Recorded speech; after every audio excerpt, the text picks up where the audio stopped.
It-taqsima tad-distrett tal-Korp tal-Pulizija se tkun qed tibbenefika minn 23 karozza ġdida b'investiment ta' aktar minn 400,000 euro. Il-karozzi huma tal-aħħar teknoloġija kif jaħlu jinnissu inqas.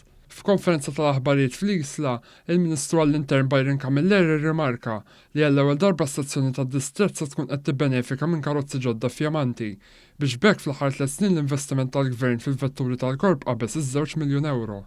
Għall-ewwel darba wara anke ħafna snin u anke potenzjalment għall-ewwel darba fl-istorja tal-Korp tal-Pulizija fejn issa l-vetturi kollha tad-distrett ser ikunu anke vetturi ġodda jew inkella vetturi li huma moderni ħafna għaliex għal ħafna snin il-prassi kienet illi l-vetturi tad-distrett ikunu vetturi qodma vetturi second hand illi jkunu ntaw lilhom wara illi jkunu ġew użati minn taqsimiet oħra fil-Korp tal-Pulizija. Il-Ministru semma li bħalissa l-Korp qed jistudja l-possibilità li fil-futur jintroduċi karozzi għall-Korp tat-tip hybrid jew elettriċi.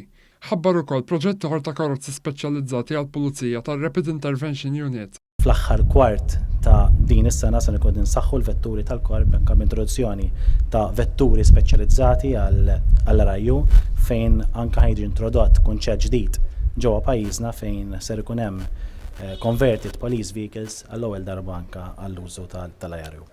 Intant il-Ministru Camilleri kkonferma li l-Pulizija qabdet 7 immigranti li s-sibt li għadda ħarbu mill-ċentru ta' detenzjoni ta' Ħalfar. B'kollox kien hemm 27 immigrant kollha mis-Somalja li ħarbu minn dan iċ-ċentru.